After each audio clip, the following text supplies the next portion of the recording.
Apostaría a que si vas a misa, alguna vez has pensado que te estabas aburriendo. Y es posible que la música haya tenido algo que ver con eso. Hay cristianos que ante esto acaban perdiendo el gusto por la liturgia, pero yo creo que la posición adecuada es intentar contribuir. Si queremos ayudar a que la música litúrgica adquiera calidad, ¿cómo lo hacemos?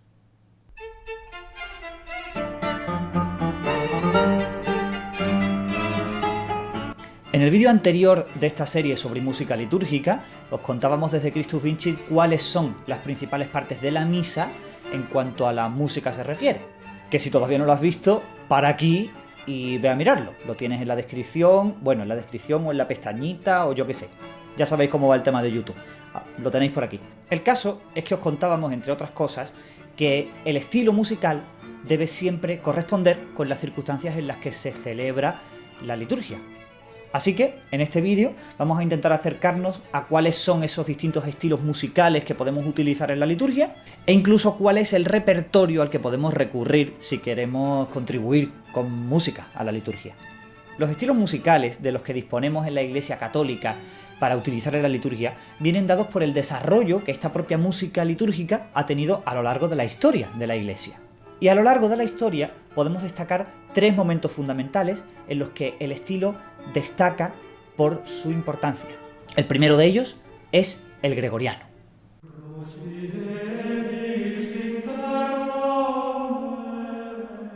El canto gregoriano, o técnicamente canto llano, es un estilo musical cuya primera constancia nos llega desde el siglo IX, en la Edad Media. Puede que incluso sea anterior, pero no lo sabemos. Es el estilo de música litúrgica más sencillo del que disponemos, ya que consiste en una única línea melódica que se canta sin ningún tipo de acompañamiento. Por esto también es el más fácil de reconocer e incluso el más fácil de interpretar. El canto gregoriano, además, es el canto preferido de la liturgia romana, por así decirlo. Es...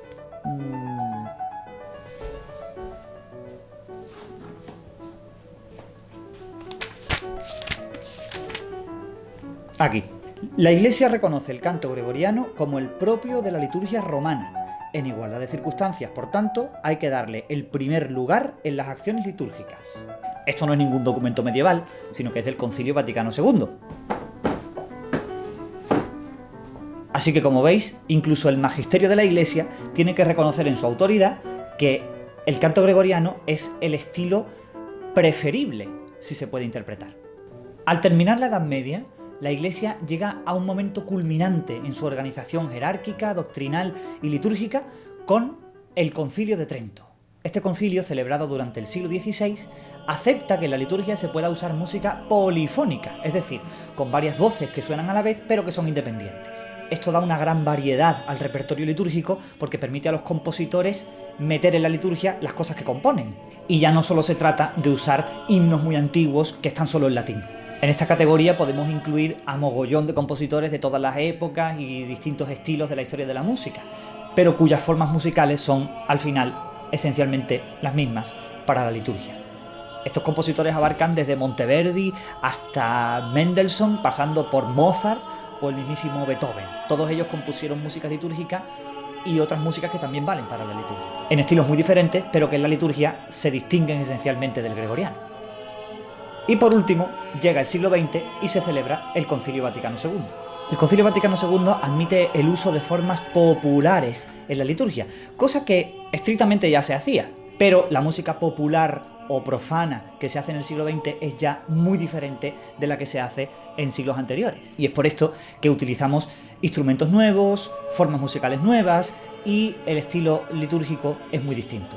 Sin embargo, esto no quiere decir que el Concilio Vaticano II admite que se pueda hacer cualquier cosa con la música litúrgica, ni mucho menos. Ya hemos visto que sigue reconociendo que el gregoriano es el estilo preeminente de la música litúrgica en la liturgia romana. Sin embargo, admite que muchas formas litúrgicas nuevas se puedan usar en la liturgia cuando sean adecuadas.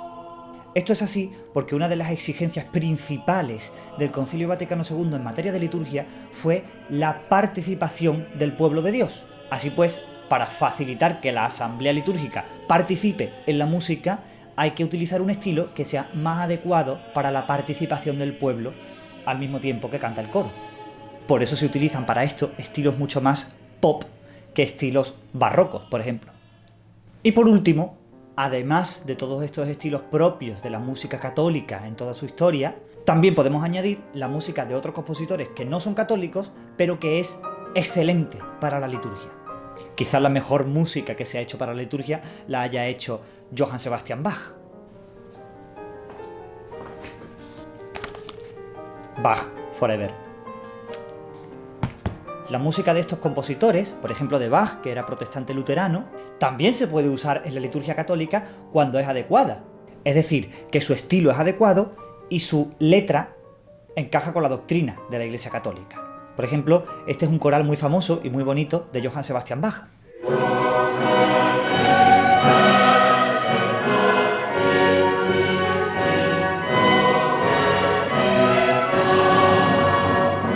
Y si alguien dice que no se puede usar en la liturgia, que vea esto.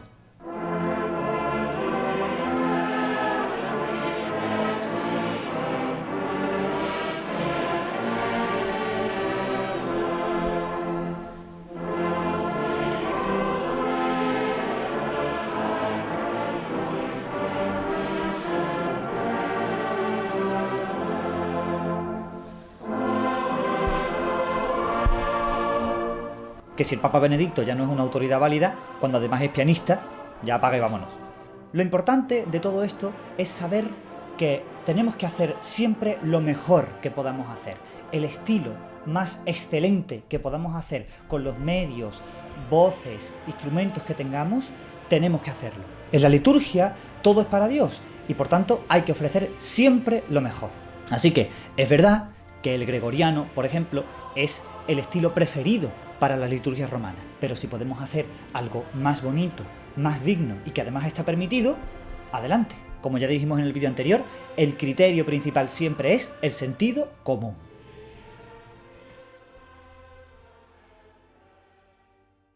Como ya hemos dicho en el vídeo anterior, link en la descripción, hablamos de cuáles son las partes del ordinario de la misa, que son las oraciones o aclamaciones que siempre se hacen en la liturgia eucarística.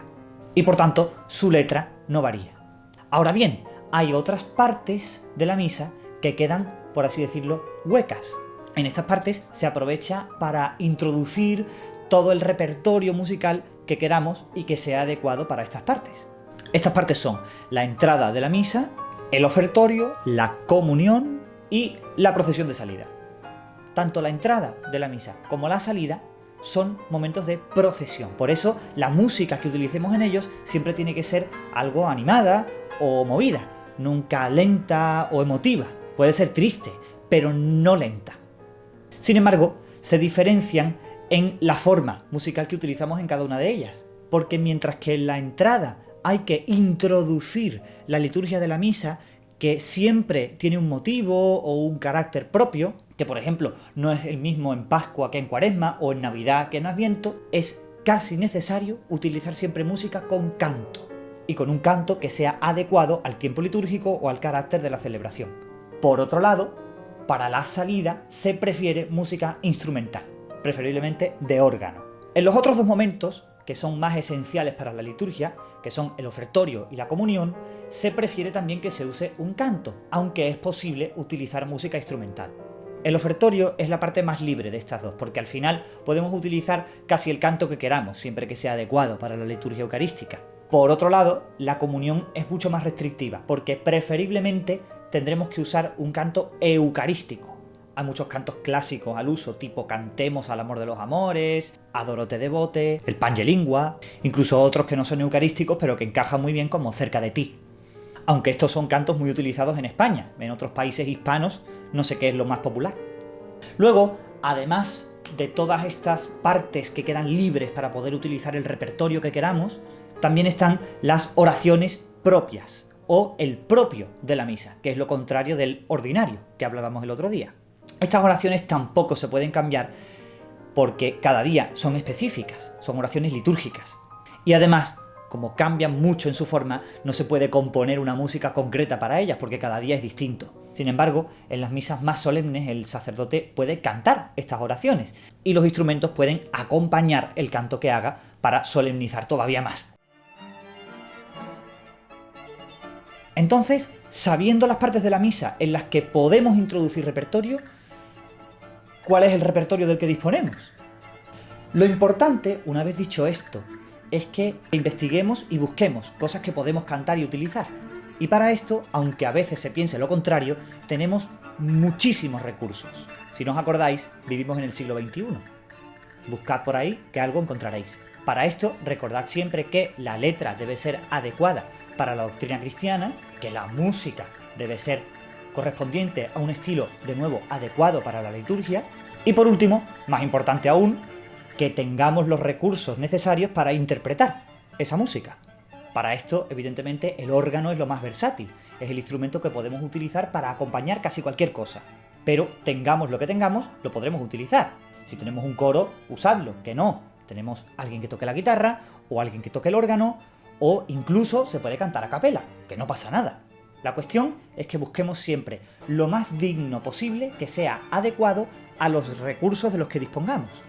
En definitiva, si podéis hacer algo para contribuir a que la liturgia sea un poco más digna y más bonita gracias a la música, bien porque sois músicos, o sabéis tocar un instrumento, o podéis cantar, o incluso si podéis aprender a tocar un instrumento, que los músicos no salen de debajo de las piedras, entonces debéis contribuir, tenéis que ayudar, porque como hemos dicho muchas veces, en la liturgia todo es para Dios, y Dios lo merece.